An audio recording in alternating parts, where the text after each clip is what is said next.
Dans l'ensemble, Pixar a un bilan étonnamment bon en ce qui concerne les suites. D'accord, un bilan globalement bon. Et nous sommes heureux de dire que nous pensons que Inside Out 2 est une excellente suite. Alors, avec une autre crise existentielle terminée, aujourd'hui nous allons classer tous les personnages d'Inside Out 1 et 2 du bon au plus héroïque. Attention, spoilers à venir. Je prévois pour l'avenir. Oh, je peux te montrer, tu vas adorer ça. Étant donné que le message principal de ces films est que chaque émotion est importante, il n'y a pas vraiment de personnages qu'on pourrait qualifier de mauvais ou de méchants. Aujourd'hui, nous commencerons des citoyens les moins exemplaires aux plus purs, en passant par la zone grise. Et on pourrait trouver plein de raisons pour lesquelles on donne la dernière place de notre liste à l'anxiété, mais franchement, elle est littéralement la personnification d'une maladie mentale. Rien que pour ça, on l'a classée déjà parmi les méchants, et je suis sûr que tous ceux du public ayant déjà croisé ces poupées oranges seraient d'accord. Mais peut-être pouvons-nous faire preuve d'un peu de grâce. L'anxiété, c'est l'antagoniste principal de Vice Versa 2 et veut entièrement refaçonner la personnalité de Riley pour qu'elle s'intègre aux enfants populaires. Comme la peur, sa motivation principale est la peur, mais selon ses propres mots, la principale différence est que l'anxiété craint ce qu'elle ne peut pas voir. Mon travail est de la protéger de ce qu'elle ne voit pas. Elle prend le contrôle tyrannique de l'esprit de Riley, forçant les autres à envisager tout ce qui pourrait mal tourner, et prête à capturer quiconque la gêne. Maintenant, ça pour être juste, l'anxiété a de bonnes intentions. Ajoutez cela aux phrases que je ne pensais jamais dire. Elle souhaite que Riley soit heureuse et de bons amis, fasse partie de l'équipe de hockey et mène une bonne vie. C'est juste que sa façon de s'y prendre est... c'est vraiment atroce. Elle exploite sa tendance à trop réfléchir pour transformer totalement la personnalité de Riley, la conduisant à se trahir sans cesse pour s'intégrer. Lorsqu'elle se rend compte de ce qu'elle a fait subir à la pauvre Riley tout ce temps, elle en est vraiment horrifiée et décide de renoncer au contrôle. Bien qu'elle ne disparaisse jamais vraiment, elle coopère avec joie pour s'assurer qu'elle ne dépasse plus jamais autant les bornes. Non seulement faire une pause est un très bon conseil pour les personnes anxieuses en général, mais cela prouve aussi que Anxiété, le personnage, et non la maladie, n'est en réalité pas maléfique. Elle se laisse simplement submerger très facilement. Pourtant, ses méfaits suffisent à la placer de loin à la dernière place de notre classement. Et je pense que nous parlons au nom de tous ceux qui souffrent d'anxiété en disant « on ne te fait toujours pas confiance ». Tu as peut-être de bonnes intentions, mais on ne te fait toujours pas confiance. Sans vouloir offenser. À la deuxième place la plus basse, saluons rapidement les ouvriers du bâtiment dans l'esprit de Riley. On voit ces petits gars bleus tout au long des deux films, mais surtout dans le deuxième, où ils infiltrent l'esprit de Riley pour leur journée de démonstration qui consiste à démolir son esprit afin de pouvoir l'agrandir alors qu'elle entre lentement dans l'âge adulte. Si vous vous êtes déjà demandé pourquoi la puberté est un processus aussi long et douloureux, ce n'est pas à ce genre de chaîne, mais Vice Versa 2 a une explication amusante. Ces types débarquent un jour, commencent à démolir ton esprit, puis repartent sans finir leur travail, apparemment pour des années. C'est peut-être le seul cas où donner la médaille du paresseux à des ouvriers du bâtiment a un sens. Ils ne sont pas méchants, ils font leur travail, mais manquent de considération pour les émotions habituelles de Riley. Waouh, ces types sont vraiment des idiots. Sans parler de leur imprudence, l'un d'eux a failli couper Peur et son ours en peluche en deux avec une tronçonneuse.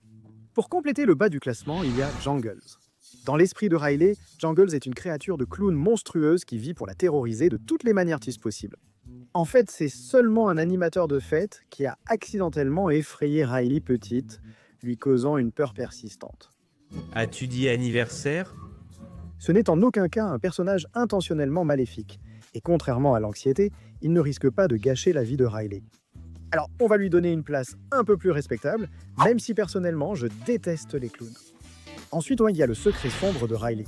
Et non, ce n'est pas une manifestation de la peur du noir de Riley, ni un caméo de Sombre d'Orion dans le noir. Ce type incarne un secret si odieux que le subconscient de Riley l'a dissimulé derrière un coffre-fort. Le secret aurait pu lui coûter une place plus basse, mais la scène post-générique montre que ce souvenir concerne Riley brûlant un trou dans un tapis. Et si c'est ton pire secret à cacher, ne change jamais Riley. Même si cela risque de la rendre jalouse, nous devons placer Envie assez bas dans notre classement. Tout d'abord, oui, Envie va prendre la médaille du centre de l'envie. Je ne pense pas qu'on ait vraiment besoin d'expliquer celle-là. Mais passons maintenant à la moralité. Et honnêtement, à cet égard, envie pourrait même être encore plus ouvertement discutable qu'anxiété. Personne n'aime la jalousie, et comme l'anxiété, l'envie pousse les gens à faire beaucoup de choses égoïstes. Pour Riley, cela l'amène à délaisser ses amis pour les Firehawks, espérant ne pas être seul quand ses anciennes amies changeront de lycée. L'envie pourrait faire pire, mais elle privilégie le statut social avant tout. Et contrairement au dégoût, c'est moins pour protéger Riley que pour s'assurer qu'elle obtienne tout ce qu'elle désire. Sa soif constante de popularité et d'inclusion fait d'elle une excellente assistante pour l'anxiété, ce qui la rend plus impliquée dans ses plans que les autres émotions. Abordons maintenant le premier personnage extérieur à l'esprit de Riley, l'entraîneur Roberts. Elle n'est pas importante mais se distingue en invitant Riley et ses amis au camp d'entraînement des Firehawks. Elle se fait également remarquer en criant sur Riley et ses amis parce qu'elles ne se sont pas calmées après qu'elle leur ait demandé dans les vestiaires, ce qui a conduit à la confiscation des téléphones de toute l'équipe. Pour être juste, elle est leur entraîneuse, donc cela fait simplement partie de son travail. Elle paraît décente et respectable, mais c'est aussi une prof qui punit toute la classe à cause d'un seul élève. Ne t'en fais pas pour ces détails, coach. Tu pourrais apprendre au Denui, qui semble sympa. C'est ce cousin lors des réunions de famille qui reste sur son téléphone jusqu'à ce qu'on lui parle, parce qu'il n'y a personne de son âge. Bien que son stoïcisme serve parfois à éloigner Riley de ses amis et de son identité en général, il est l'une des émotions les moins problématiques parmi les nouvelles émotions de Riley, ce qui est logique puisque tout son personnage incarne l'ennui et l'impartialité. Et pour ces raisons, on dirait que c'est le personnage parfait pour compléter la zone grise. Nous passons maintenant aux personnages clairement du côté des gentils dans la série, et comme vous pouvez vous y attendre, ils sont certainement plus nombreux. Ces personnages sont les gentils. On commence avec la quatrième émotion de Riley, l'embarras.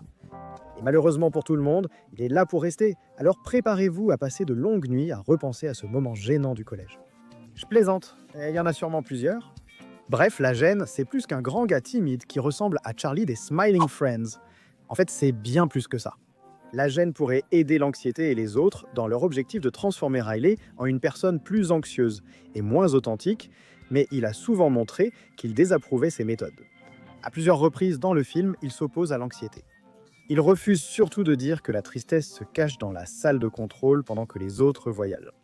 Bien qu'il ne puisse pas le faire ouvertement par peur d'être réprimé par l'anxiété, et qu'il finisse par aider à capturer la tristesse, l'embarras fait tout de même tout son possible pour contrecarrer les plans de l'anxiété en coulisses, ce qui fait de lui le plus décent des nouveaux venus. Regardez simplement comment il tient la petite envie dans sa main. Si ce n'est pas une vraie énergie de grand frère, je ne sais pas ce que c'est. Mais assez parlé des petits nouveaux, où en serions-nous sans les anciens comme le dégoût?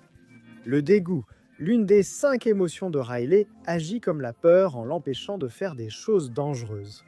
Mais ces choses girls sont moins dangereuses et concernent surtout ce qui pourrait la rendre malheureuse ou insécure. Nous avons un escalier qui arrive. Par exemple, elle empêchera Riley d'utiliser ou de garder le protège-dents de quelqu'un d'autre. La raison pour laquelle nous la classons comme la moins importante des émotions originales de Riley, c'est son rôle dans le fait que Riley se fasse sa première amie. Son hésitation à aider Grace, une paria sociale, montre un certain ego. Mais elle gagne des points pour être une amie compatissante envers les autres émotions et pour placer le bien-être de Riley au-dessus de tout, au final. Cela peut surprendre de le voir aussi haut dans le classement, mais Colère a l'occasion de montrer beaucoup plus son bon côté dans la suite. Ne vous y trompez pas, c'est toujours le même petit carré rouge au caractère explosif que nous aimons. Ses colères et recours à la force lui valent la médaille du centre de la colère, comme prévu. Mais quand Joie stresse en cherchant l'ancien moi de Riley, c'est Colère qui la calme et l'encourage à continuer. Il se montre également étonnamment ingénieux et créatif. Est-ce que quelqu'un peut me mettre sur le banc? Merci. Quand le chariot élévateur que Joie tente d'utiliser tombe en panne, Colère suggère d'utiliser un aspirateur géant en mode inversé pour les projeter contre le mur à escalader. Plus tard, il demande l'aide du légendaire Pushy pour les tirer d'une situation difficile. Mais en parlant de Pushy, croyez-le ou non, il est en quelque sorte la principale raison pour laquelle Colère n'est pas mieux classée. Je sais que tu étais pressé, mec, mais comment dire ça délicatement? Quand tu mets tout ton poing dans la bouche de quelqu'un pour récupérer des objets pour ton aventure, c'est une agression, mon frère. Heureusement, il semble s'être réconcilié à la fin du film, montrant que, aussi en colère que Colère puisse être, il est prêt à enterrer la hache de guerre avec ceux à qui il a fait du tort. Passons à la version moins intense et plus utile de l'anxiété. La peur, dont le principal défaut est évident. Il faut admettre qu'il est parfois un peu lâche à cause de ses peurs, qui sont nombreuses. Mais contrairement à l'anxiété qui rumine sans cesse, lui se concentre sur des choses concrètes et manifestement dangereuses. « Oh, je suis tellement nerveux, mes nerfs sont à vif. Burke, je n'ai pas envie d'entendre parler de tes nerfs. » Ce qui veut dire qu'il est beaucoup plus efficace pour protéger Riley de la douleur et du danger, sans avoir besoin d'essayer de la terroriser psychologiquement avec toute storytelling poêlée à deux hypothèses. Il faut aussi noter que Peur est prêt à affronter une catastrophe dans l'esprit de Riley, comme lorsqu'il utilise un parachute pour sauver les émotions d'une chute mortelle. Sa paranoïa est vraiment son pire trait, même si cela n'est pas censé être négatif. En fait, ce n'est même généralement pas nuisible à Riley ou quoi que ce soit. Cependant, dans la suite, il dit à un moment donné qu'il croit pouvoir réparer l'anxiété. Et même si nous ne sommes pas sûrs que ce soit un problème moral, il y a certainement quelque chose à dire à ce sujet. Je ne sais juste pas quoi. Petite parenthèse, à propos de l'histoire du parachute, est-ce que les émotions peuvent mourir dans cet univers? Que se passe-t-il alors? Est-ce similaire à une lobotomie? L'univers Pixar m'intrigue le plus. Mais pour l'instant, terminons juste de répondre à qui a la meilleure morale, avec Joie juste hors de notre top 10. Joie était plus ou moins la protagoniste du premier film et dans un sens aussi l'antagoniste. Son refus de laisser la tristesse affecter Riley révèle un côté maniaque du contrôle et une vision condescendante de son ami. C'est vraiment l'opposé de ce que nous recherchons ici. Un point de vue qui lui donne la médaille du centre de la fierté. Heureusement, à la fin du film, elle comprend que chaque émotion de Riley est essentielle dans sa vie. Et dans le deuxième film, cette leçon semble être restée. Joie est plus gentille et inclusive avec Tristesse, lui offrant autant de souvenirs que les autres. Mais c'est là que la nouvelle manifestation de l'optimisme toxique de Joie entre en jeu. Sa tendance à jeter tous les souvenirs négatifs de Riley dans ce qui est essentiellement une décharge, la laissant avec un sentiment de perfectionnisme qui ouvre la voie à ce qu'est à l'anxiété. Et je veux dire, waouh, ce film est vraiment trop réaliste. Alors que, comme dans le premier film, Joie n'avait ici que de bonnes intentions, elle a tout de même fini par affecter l'état mental de Riley de manière négative. Mais quand l'anxiété l'affecte plus négativement, Joie tend la main à Riley et l'encourage à lâcher prise.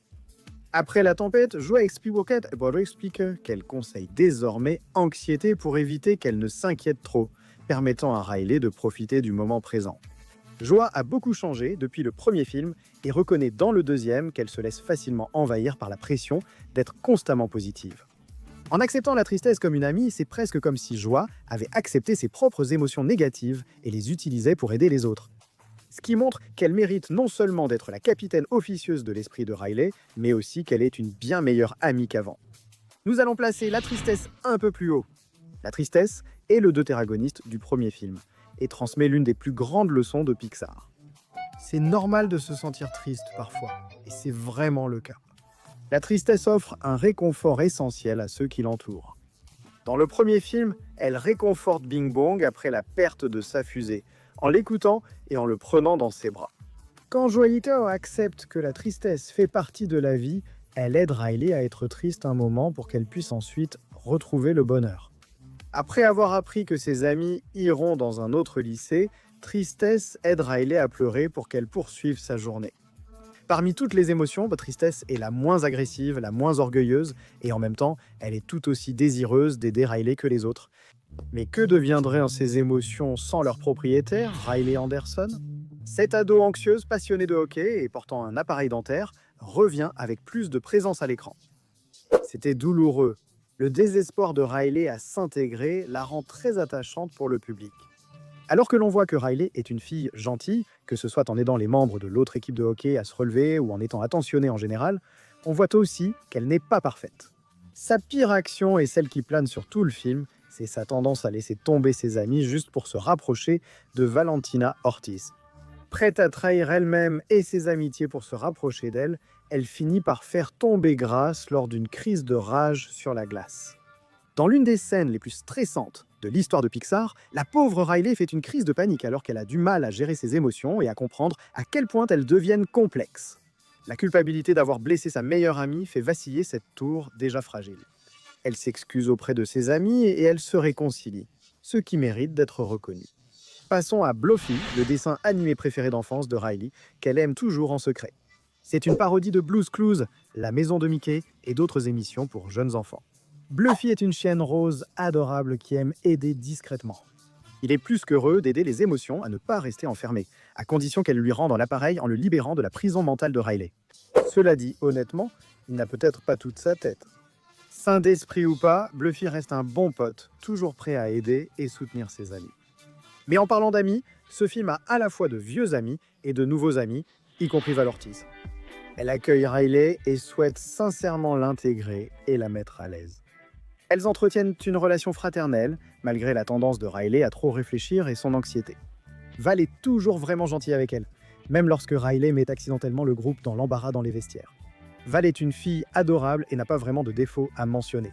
C'est le genre d'ami que tout le monde espère rencontrer au lycée. Ensuite, on revient Lance/Blade. Lance, personnage d'un jeu de combat, est un homme fort voulant faire le bien, mais les ténèbres menacent son cœur solitaire. Tu ne te souviens pas de son coup spécial. Même s'il peut sembler un peu sombre, c'est le genre gentil prêt à utiliser son coup spécial légendaire pour libérer ses amis, et même à se sacrifier pour éliminer toute la police. Mais aussi important que puissent être les béguins, les amis comme Bree et Grace le sont bien plus encore. Elles adorent toujours passer du temps avec Riley. Elles suggèrent de rester dans la même équipe au camp d'entraînement pour passer plus de temps ensemble avant d'aller dans des écoles différentes. Elles sont très indulgentes. Bien que Riley les ait ignorées presque tout le film et failli assommer Grace, elle lui pardonne vite. Grace mérite particulièrement des points en plus pour le fait qu'elle s'est inquiétée de la détresse de Riley, même si elle venait littéralement de la percuter à l'épaule comme si elle jouait à Wario Land. Maintenant, avant de passer au top 3, il y a encore une émotion dont il faut parler rapidement, la nostalgie. Bien qu'elle n'apparaisse que dans quelques chaînes, littéralement 2, la nostalgie répond à la question que l'humanité se pose depuis des siècles. Tu te souviens de cette époque ? La nostalgie sert à rappeler à Riley et à ses émotions ses souvenirs les plus heureux et précieux. Elle ne sort de sa petite pièce que de temps en temps, mais quand elle le fait, c'est toujours agréable, même si elle n'a pas vraiment été invitée. On peut tout de même se demander ce qu'elle faisait pendant la tempête d'anxiété. La médaille de bronze du bien revient à Pushy. Chaque fois que quelqu'un dans l'esprit de Riley a besoin d'aide, il suffit d'appeler Pushy, et il apparaîtra avec plusieurs objets qui pourraient être utiles. Il faut avouer que c'est un peu étrange que la dynamite semble toujours faire partie de ces objets, et ça te fait te demander si les intentions de Pushy sont aussi pures qu'il veut le faire croire. Cela ne change rien au fait qu'il est toujours heureux d'aider quiconque le demande.